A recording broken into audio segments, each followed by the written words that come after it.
Hi, I'm Karen. We're here at Montavilla Sewing Center, and today we're talking about the Baby Lock Triumph serger. In this video, I'm going to show you how to do rolled hem and edge finishes. So, rolled hem looks like this ruffle that you have. I mean, you can have it on the edges of ruffles or on flat pieces like this. Now, the difference between these two sides is this side I used regular thread. I could have used a same color thread, but for this purpose I want to show you the difference. On this side, in the upper looper, I used Maxi Lock Stretch. And as you can see, it's a little bit loftier of a thread, and that helps fill in the spaces between the stitches. Everything else was the same, stitch length, stitch width, all the same. It's just I used Maxi Lock Stretch in the upper looper. Okay, to set up your machine for rolled hem and for edge finishes, well, let me show you another edge finish that I also did with the Maxi Lock Stretch. This here, isn't that beautiful? Look at that. That's done with 3 threads, the thread on the needle on the side, on the right side, taking out the needle on the left, and then shortening the stitch length, and it made a nice, flat, beautiful edge. This is also good for doing things like mug rugs or drawer liners or something where you don't want to have a lot of bulk at the edge. Okay, so let's set it up for 3 thread. So let's start out with, we're going to take out the left-hand needle and drop this down here. By the way, your manual will probably tell you to turn off the machine for safety purposes, and I agree with that. The only thing is, you need to have light so you can see what I'm doing here. Now notice I left the needle threaded, so that way it's less likely to drop down inside the machine. There is a little hatch down there that you can open in case it does drop down, but I'm going to just take and put this right in the accessory tray right up there.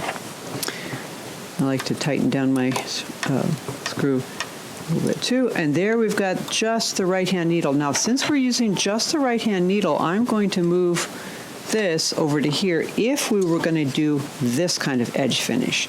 Now, since we're going to do rolled hem, I'm going to show you how to get into rolled hem.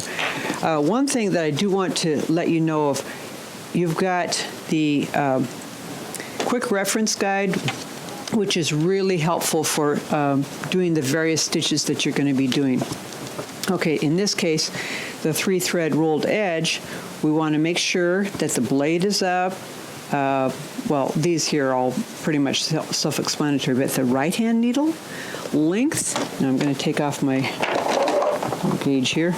Okay, length you want to have in the rolled hem. Right now it's in serging standard, so we're going to go past 0 here. 0 is kind of like no man's land. You don't do any serging in that.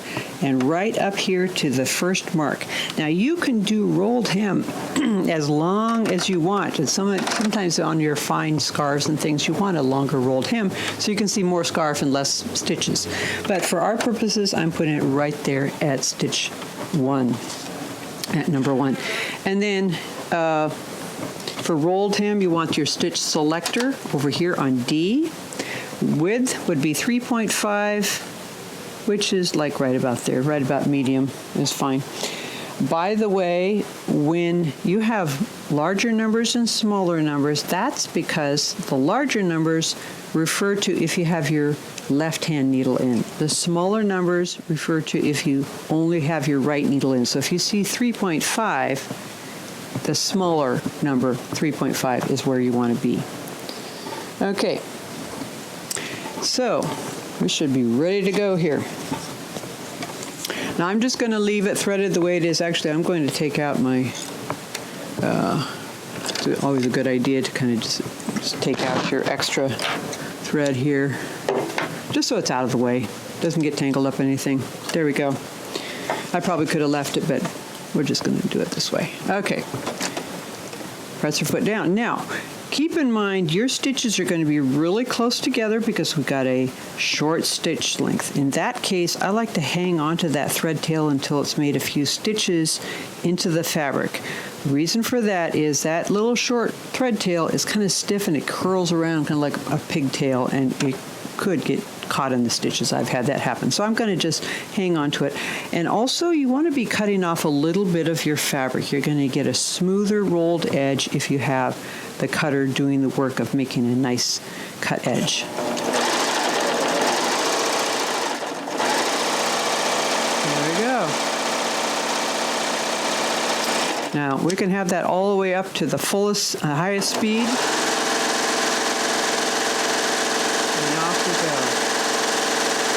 Now I've noticed one thing here.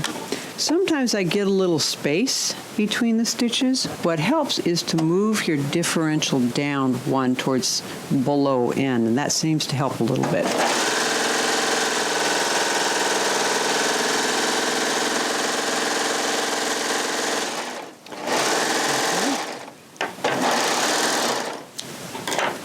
And if it's a little bit scrunched up, just give it a pull, and that helps the stitches settle down into the fabric.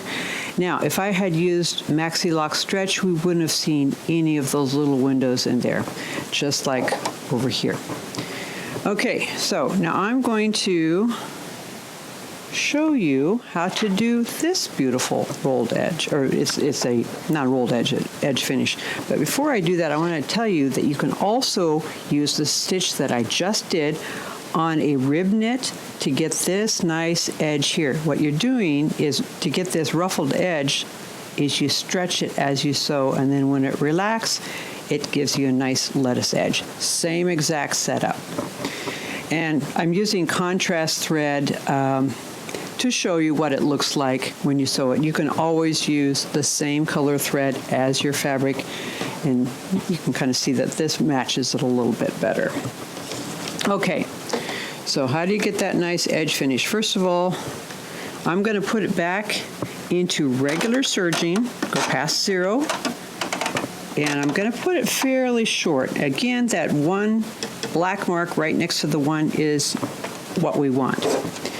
And then we want the upper looper, which is going to be this one right here. And in this case, I'm going to do it the old-fashioned way. Pull that through there. And like this, pull this down here. I could go through and do the threading thing, but it's really not that necessary. When you're only changing one thread, you can do it this way. Just tie it off in a single overhand knot. There we go. Make sure it's nice and taut there.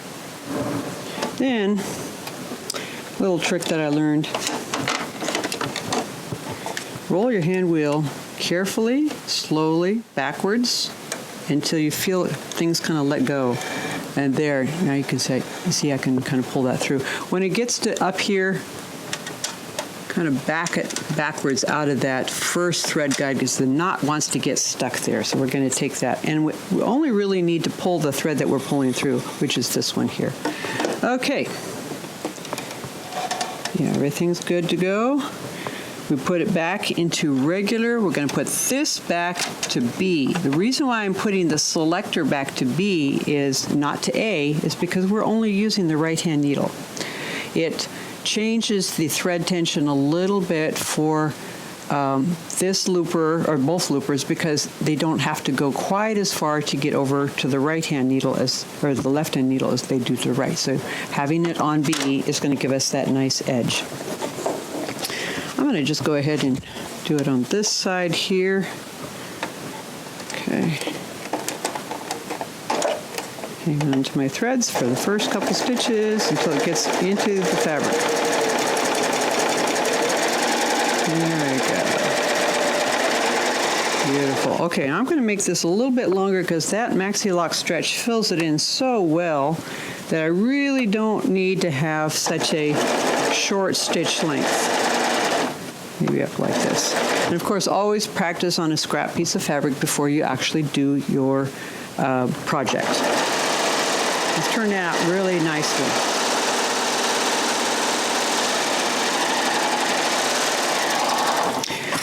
Now, for edge like this, you probably could take your thread tail and pull it underneath through here.